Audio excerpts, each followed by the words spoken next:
আমি কয়েকদিন ভীষণ অসুস্থ পড়ে থাকার কারণে আমার জামাইকে একটু ভালো মন্দ রান্না করেও খাওয়াতে পারতেছিলাম না। এই কারণে আমার জামাইয়ের অনেক অভিযোগ আমার উপর তার অনেক মন খারাপও হয়ে রয়েছে। তো এই জন্যই ভাবলাম যে আজকে তার মনটাকে একটু ভালো করে দেওয়া যাক, তাকে একটু ভালো মন্দ রান্না করে খাওয়ানো যাক। এই তো ঝটপট চলে আসছি চুলার কাছে, এখন আমি একটু রান্না করবো। আর আজকে আমি আমার জামাইয়ের জন্য কি রান্না করব সম্পূর্ণ ভিডিওটা দেখলেই বুঝতে পারবেন। সো চলুন গাইজ ভিডিওটা শুরু করা যাক। হ্যালো এভরিওয়ান, আসসালামু আলাইকুম। কি অবস্থা সবার, কেমন আছেন? কথায় বলে জামাইকে যদি মন খারাপ দেখতে না চাও, হাসি খুশি রাখতে চাও, সবসময় তার রাগটাকে যদি কন্ট্রোলে রাখতে চাও, তার রাগ ভাঙাতে চাও, যদি কখনো বেশি রেগে যায়, তাহলে তাকে অবশ্যই তার পছন্দের খাবারগুলো রান্না করে খাও। তাহলে দেখবা তার মন খারাপ একদমই চলে যাবে, তোমার উপর যে রাগটা থাকবে সে রাগটাও চলে যাবে। তাই আমি আজকে চিন্তা করলাম আমার জামাইকে একটু ভালো মন্দ রান্না করে খাওয়ানো যাক, যদি তার মনটাকে একটু ভালো করা যায়। তার জন্য আমি এখানে কিন্তু অনেক ধরনের উপকরণ নিয়ে চলে এসেছি। আর আজকে আমি তাকে রান্না করে খাওয়াবো মুরগির রোস্ট, যেটা কিনা তার খুবই ফেভারিট একটা খাবার। আর এই খাবারটা সে অনেকদিন ধরে আবদার করছে আমার কাছে খাবে, কিন্তু আমি এত অসুস্থ ছিলাম যে তাকে আমি একটু রান্না করে যে খাওয়াবো এই সুযোগটা হয়নি। তো যাই হোক, আজকে এই সুযোগটা পেয়েই গেলাম, যার জন্য তাকে আমি রান্না করে খাওয়াচ্ছি। আর এদিকে দেখেন আমার জামাইকেও কিন্তু কাজে লাগিয়ে দিয়েছে। আর তার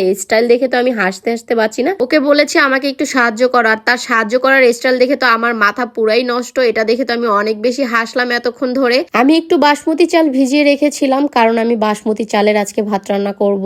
আর এদিকে হচ্ছে মুরগির রোস্ট থাকবে। মুরগির রোস্টের সাথে কিন্তু সাদা ভাত খুব একটা ভালো লাগে না, হয় পোলাও নয় বাসমতি চালের ভাতটা খেতে একটু ভালোই লাগে। তাই কিন্তু আমি ভেবেছি যে বাসমতি চালের আজকে ভাত খাবো, আর হচ্ছে মুরগির রোস্ট, সাথে থাকবে সালাদ। পোলাওটা আমরা দুইজনে তেমন পছন্দ করি না, এই কারণে আমাদের বাসায় পোলাও খুবই কম রান্না করা হয়। আরেকদিকে আমার জামার পেঁয়াজ ভাজা কমপ্লিট, সে দেখেন পেঁয়াজ ভেজে ফেলেছে। আর আমার জামার এই রান্নার স্টাইলটা আপনাদের কাছে কেমন লাগলো অবশ্যই কমেন্ট করে কিন্তু জানাবেন। আমার তো খালি পেঁয়াজ বেরেস্তা খেতে ভালো লাগে। আর কালারটা কিন্তু মাশাআল্লাহ অনেক ভালো হয়েছে। আমি এদিকে হচ্ছে গিয়ে বাসমতি চালটা বসিয়ে দিলাম। আমি বাসমতি চালের সাথে তেমন কিছুই দেইনি, এখানে শুধুমাত্র একটু ঘি দিয়েছি আর হচ্ছে গিয়ে লবণ দিয়েছি। ঘিটা দেওয়ার কারণে ভাতটা খাওয়ার সময় একটা সুন্দর স্মেল আসবে, আর এই স্মেলটা কিন্তু অনেক ভালো লাগে, এই কারণে একটু ঘি দেওয়া হয়েছে। চালটাকে ওখানে বসিয়ে দিয়ে আমি চলে আসলাম মুরগির রোস্টটাকে এখন রান্না করব। আর এখানে মুরগির রোস্ট রান্না করতে আমি যে ধরনের মশলাগুলো ইউজ করছি, পেঁয়াজ, আদা বাটা, রসুন বাটা, কাঁচামরিচ বাটা, আর এখানে হচ্ছে কাজু বাদাম বাটা, আমি সবগুলো মশলা একসাথে অ্যাড করে ভালো করে একটু কষিয়ে নিব। একটু কষানো হয়ে গেলে এখানে আমি শুকনা মরিচ গুঁড়া, ধনে গুঁড়া, জিরার গুঁড়া এগুলো অ্যাড করে দিলাম। আর এখানে একটু সামান্য লবণও এখন দিয়ে দিব অ্যাড করে।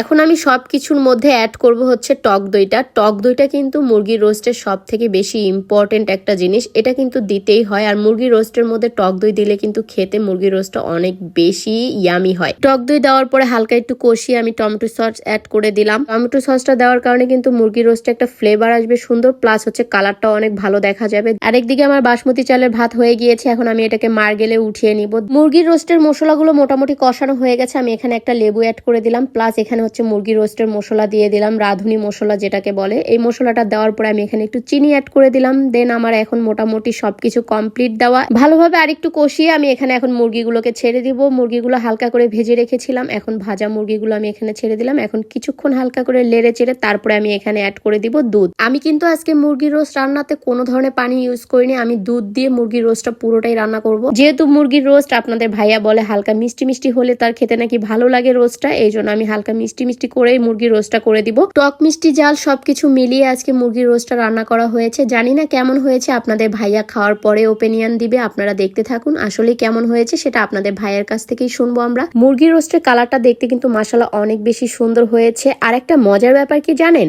আজকে 2 বছর হয়েছে আপনাদের ভাইয়ের সাথে আমার বিয়ে হয়েছে। এই 2 বছরের মধ্যে তাকে কিন্তু আমি এখন পর্যন্ত এই মুরগির রোস্ট বানিয়ে খাওয়াইনি। সো এই ফার্স্ট টাইম কিন্তু আমি তাকে মুরগির রোস্টটা বানিয়ে খাওয়াচ্ছি। এমনি সব ধরনের রান্না করে খাওয়ানো হয়েছে, বাট কখনোই মুরগির রোস্টটা করে তাকে আমার খাওয়ানো হয়নি। যাই হোক, আজকে খাওয়াবো, দেখি তার ওপিনিয়নটা কেমন হয়। সো গাইস, কথা বলতে বলতে কিন্তু এদিকে আমার মুরগির রোস্ট একদমই রেডি হয়ে গিয়েছে। গাইস, আপনারা দেখেই বলবেন যে কেমন লাগতেছে দেখতে। এখন আমি হচ্ছে খাবার সার্ভ করব। আজকে ভাবলাম যে খাবারটাকে একটু ডিফারেন্ট ভাবে সার্ভ করে নিয়ে যাই আপনাদের ভাইয়ার সামনে, আপনাদের ভাইয়া যেন দেখে খুশি হয়। যেহেতু তার মনটাও খারাপ, আর সে অনেকদিন ধরে আফসোস করতেছে আমার বউ ঠিক মতো আমাকে রান্না করে খাওয়াচ্ছে না, তো তাকে আজকে সুন্দরভাবে একটু পরিবেশন করে খাওয়াবো। সো এই যে দিলাম তাকে খাবার। এখন আমি তাকে বললাম একটু খেয়ে আমাকে বলো যে কেমন হয়েছে খাবারটা। সে তো সবসময় আমার খাবারের প্রশংসা করে, আজকে একটু মুরগির রোস্টটা পেয়ে আরো বেশি খুশি হয়ে গেছে। আর তার পছন্দের খাবারটা তাকে আমি করে দিয়েছি আজকে, এই জন্য সে অনেক বেশি খুশি। আর আসলে মুরগির রোস্টটা অনেক মজা হয়েছে গাইস। আমি তো আমার হাজবেন্ডকে খুশি করে ফেলেছি তার পছন্দের খাবার রান্না করে খাইয়ে। আপনারাও যদি আপনাদের হাজবেন্ডকে খুশি করতে চান, তাহলে পছন্দের খাবারগুলো রান্না করে তাদের সামনে দেন, দেখবেন এমনি আপনাদের হাজবেন্ড আপনাদের উপর সন্তুষ্ট থাকবে, প্লাস খুশি খুশি থাকবে। সো গাইস, আজকের মতো ভিডিওটা এখানেই শেষ করবো। নেক্সট ভিডিওতে দেখা হচ্ছে, সেই পর্যন্ত সবাই ভালো থাকবেন। আল্লাহ হাফেজ, আসসালামু আলাইকুম।